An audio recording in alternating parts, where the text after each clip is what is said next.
Hello, good morning. This is Boy Sapalra ng Hineronahin na Pasegueño. Ay, nako, Diyos ko po sa wakas na po din sa Tequat na arena. Napaka-special na Spanish bread. Nako, Diyos ko, po ko din Pagdahan ko din ay talaga namang walang pila. At sabi ko, parang ang daming Spanish bread. Ayan na nga, Diyos ko, nakakagigil Ako dati ay tumigil din ay hindi naman ako naadali. Pandesa lang ako nadali din Pero Diyos ko mo, talagang trending at talagang pinipilahan din Makakabili ka din siguro mga almost 30 minutes to 45 minutes ka nakapila. Pinakamadali na daw ay 15 minutes. Okay, bumili ako 6 pesos isa. Syempre, bumili ako ng 20 peraso na. Syempre, hala, kita mo ba yung butter na yan? Saka yung asukar na yan, Ay, naku, laway sa buhay sa palaran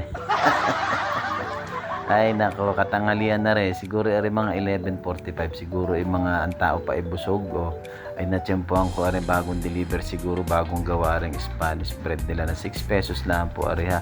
Lang po ay dini sa may Villa Regina, dini sa Pasig po. Ay, naku, tuwas po sa palaran. Nakatsempo rin. Wala ko na. Check once. Walang pila masyado.